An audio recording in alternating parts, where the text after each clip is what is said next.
Oi gente, tudo bem? O Tô no Meu Direito começou e hoje vamos falar sobre um assunto muito sério: importunação sexual, assédio e abuso sexual. Assédio é quando você é praticamente obrigado a fazer aquilo que você não desejaria, muitas vezes por um emprego ou que for, seja lá o que for. E importunação é quando a pessoa simplesmente ela fica ali encantando sem necessidade, até você passando na rua, continuando com insultos, mesmo que você não esteja dando um mínimo de importância, mas que continua. Você já passou por alguma dessas duas situações? Pela importunação, sim, pelo assédio, não. Como foi pra você? Horrível, porque às vezes a gente não... Às vezes não, né? Todas as vezes você não quer, você não deseja aquilo ali, mas você acaba sendo constrangida a estar naquela situação. Você já passou por alguma dessas situações? No ônibus, daqui de Feira de Santana. Mas eu olhei assim, eu disse, pare, senhor, de cair em cima de mim. Aí ele parou, né? Quem vai passar mais informações para a gente sobre esse assunto é a advogada Paloma Pereira. Tudo bem, doutora? Tudo bem, Rose. Seja bem-vinda ao Tô no Meu Direito. Muito obrigada, é uma grande honra estar aqui.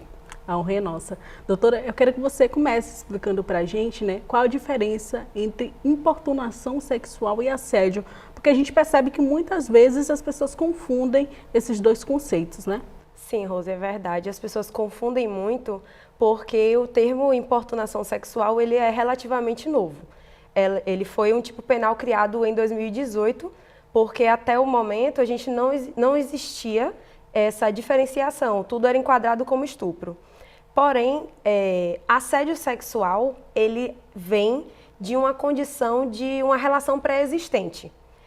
No caso, uma pessoa, para sofrer um assédio sexual, naquela relação, precisa ter uma relação de hierarquia, tá? Então, se não tiver hierarquia ou ascendência por conta de uma função, cargo, emprego, não tem como a gente configurar um assédio sexual. A importunação sexual é o que acontece geralmente no caso de você estar numa festa de rua, numa festa privada, de você ter aquele fio-fio, um apalpar. Essa tipificação ela foi criada exatamente para suprir essa necessidade que a gente tinha de diferenciar a importunação sexual de um crime de estupro. E com relação à pena, doutora, né, como esses crimes eles também se diferenciam? A diferença ela é notável, porque a previsão legal da pena para o crime de importunação sexual é de 1 a 5 anos de reclusão. Já o assédio sexual tem uma previsão legal de 1 a 2 anos de detenção. Então, é uma diferença bem grande do assédio para a importunação e correlacionando também com o estupro, que a importunação sexual foi criada como um meio termo ali, né? O estupro tem uma pena de 6 a 10 anos. Então, é uma diferença bem grande de um para o outro. Doutora, quando a gente pensa sobre assédio, existe principalmente uma discussão sobre esse assunto no mercado de trabalho. Então, explica para a gente um pouquinho sobre isso. Basicamente, o assédio sexual ele é configurado quando a gente tem essa questão da hierarquia, uma ascendência de cargo, função, emprego. Por quê? Como é que a gente consegue configurar isso? Basicamente, em um ambiente de trabalho, tem aquele colega que está ali trabalhando e ele tem um superior hierárquico, é o seu chefe, é uma pessoa que tem um cargo ou função que exerce poder sobre você, a gente consegue configurar o assédio sexual. No caso de colegas que trabalham numa mesma função, aí já não é assédio, a gente entra num outro âmbito. O assédio sexual, a gente prevê realmente que precise desse constrangimento para realizar algo em torno de uma função sexual. Não precisa ter necessariamente uma conjunção, pode estar realmente naquela paquera indevida. Não é que a gente não vai ter uma paquera no serviço, a gente sabe que isso acontece. Porém, é aquela paquera indevida, quando a outra pessoa sabe que você não está gostando, que você não está querendo aquilo e utiliza realmente do seu cargo superior para constranger você a realizar algo. Doutora, quais são os requisitos quando a gente pensa em provar uma situação como essa, né? Uma situação de importunação sexual, de assédio, de abuso sexual? Então, pensando na vítima, o que ela tem que comprovar realmente para que essa pessoa que cometeu o crime seja punida e levada aí à justiça? Rose, esses são crimes que acontecem de forma íntima, geralmente, né? A gente fala que é entre quatro paredes. Então, não é tão necessário assim a existência de testemunhas, apesar de que, se houverem testemunhas, ótimo, muito melhor. Todo meio de prova adquirido, ele é levado em consideração. Porém, esses crimes de violência sexual, eles têm uma valorização na palavra da vítima, porque, como eu já falei, são crimes que acontecem de forma íntima, não é uma coisa tão explícita. Porém, na importunação sexual e principalmente em festas de rua, hoje a gente aproveita que tudo está sendo filmado, né? A gente sempre anda com o celular para cima e para baixo. Então, se você sabe que alguém filmou aquela passada de mão, claro que temos também o monitoramento, né? Todas as câmeras que também podem ser requisitadas. Porém, tudo que for uma forma de provar, no caso, testemunha, a palavra da vítima, obviamente, imagens, tudo que comprove aquilo pode ser utilizado. Quais são as principais dificuldades quando a gente pensa sobre casos referente a esse tipo de crime hoje em dia? Então, qual a principal dificuldade dessa pena, por exemplo, que a gente conversou lá no início, ser aplicada para quem comete importunação, assédio, abuso? Rose, eu acho que eu vou começar falando um pouco que a maior e principal dificuldade de um crime desse é dar o primeiro passo para a vítima, né? Porque é um crime que quem comete não tem vergonha, mas quem sofre tem. Então é muito complicado a vítima sair da inércia, porque a sociedade julga, querendo ou não, a gente sabe que isso acontece muito. Ah, porque você estava usando que roupa? O que é que você estava fazendo? Ah, mas você estava na rua. Ah, você deu abertura? Estava na rua essa hora, estava Exatamente. tarde, o que você estava fazendo lá? Então, para mim, eu sempre falo que o primeiro passo e o mais difícil é realmente esse, né? Da vítima denunciar. E além dessa dificuldade que a vítima tem de dar esse primeiro passo, é saber que será que vai ser cumprido realmente? Porque o que é que acontece?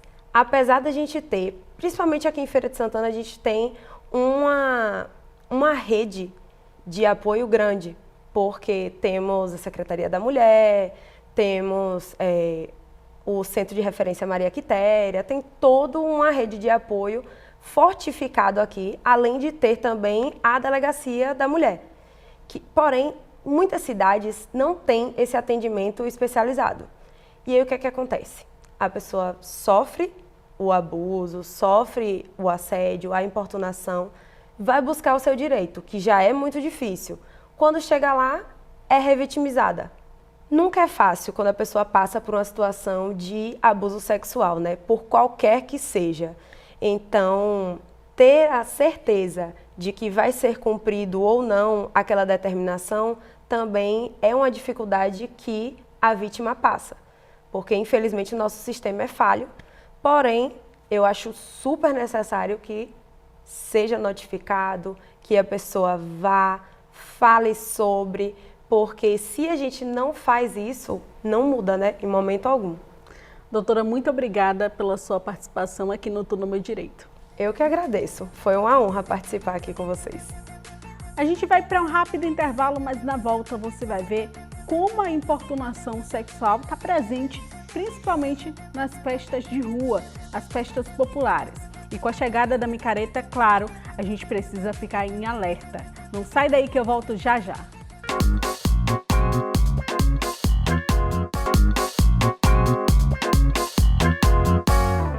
As festas de rua, as festas populares realmente trazem essa discussão, principalmente sobre a questão da importunação sexual. E é sobre isso que eu converso agora com a advogada Esmeralda Alana, ela que é presidente da Comissão em Defesa da Mulher e da advogada da OAB aqui de Feira de Santana. Tudo bem, doutora? Tudo bem, Rose? Prazer estar aqui. E que bom a gente falar de um tema tão pertinente, que é a importunação sexual. Exatamente, doutora. Está chegando a micareta. E aí eu peço para que você comece explicando para a gente, né, se existem leis que proíbem essa conduta, esse tipo de crime, quando a gente se refere aí às festas populares, às festas de rua. A lei de importunação sexual, ela está prevista no nosso Código Penal desde 2018. Foi um caso emblemático que aconteceu de um homem ejacular numa mulher no transporte público e não existia uma legislação específica para tratar deste assunto, desta situação. Então, em 2018, a gente começou a ter essa possibilidade do crime previsto e os homens e mulheres que cometerem um crime de importunação sexual serem condenados por esse cometimento. A gente ressalta que qualquer pessoa pode cometer esse crime. Sobretudo, os homens são os maiores agressores, porque a gente tem os números, os dados que trazem que as mulheres são as maiores vítimas da importunação sexual. Mas o que é de fato essa importunação sexual? São atos libidinosos que são praticados para satisfazer a lascívia, o desejo sexual. E o que é considerado um ato libidinoso? Por exemplo, um beijo forçado, passar a mão no corpo da pessoa, ejacular. Então, são atos indesejados que você não está permitindo, que você não permitiu esse consentimento e que a pessoa pratica. E isso é extremamente comum quando a gente fala de carnaval, de micareta, de festas até privadas, como shows, Sim. concertos. Mas nas festas de rua é como se tivesse uma sensação de impunidade.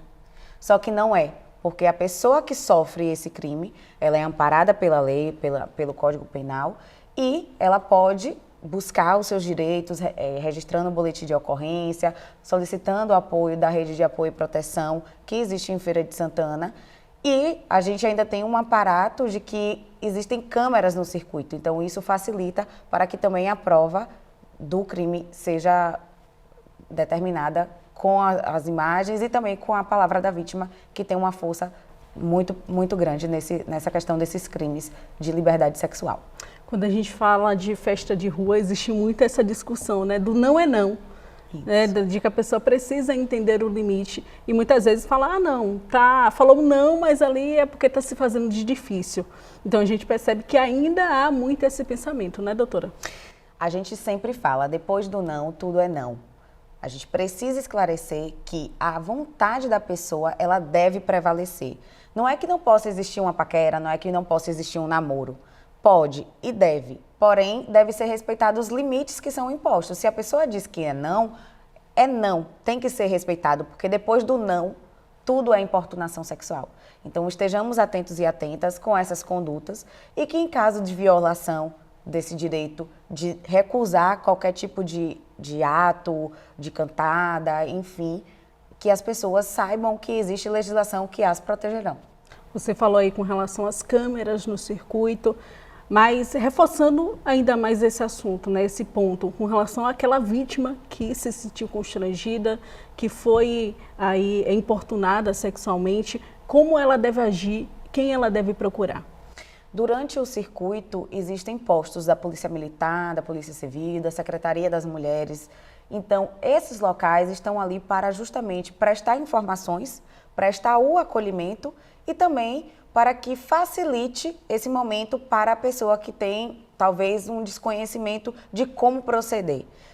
A gente ressalta que aqui em Feira de Santana nós temos delegacias 24 horas, delegacia da mulher, assim como a delegacia territorial. E que esses casos, eles são amparados imediatamente, ou seja, qualquer tipo de violação que exista, ela vai ser repreendida e que o crime, ele tem como a pena também a prisão. Então, haverá toda a investigação, serão colhidas as provas como o depoimento da vítima, de testemunhas, as imagens de câmeras, enfim, tudo que faça, né, que seja possível para a gente conseguir comprovar aquele delito, bem como existe também perícia técnica, dentre outros, que são solicitados, requeridos dentro tanto do inquérito policial quanto da ação penal, para que reste comprovado ou não o crime cometido. E quando a gente pensa naquelas pessoas mais vulneráveis, por exemplo, menores, né, idosos, crianças, existe alguma lei que proteja e que também aumente a pena, já que a gente está falando de pessoas que não podem, de certa forma, se defender? A gente precisa aqui fazer um parâmetro com relação à diferenciação entre importunação sexual e estupro. Quando a gente está falando de um crime que é cometido sob violência ou grave ameaça, a gente já não está mais na esfera da importunação sexual. A gente já ultrapassa e vai ser colocado como crime de estupro.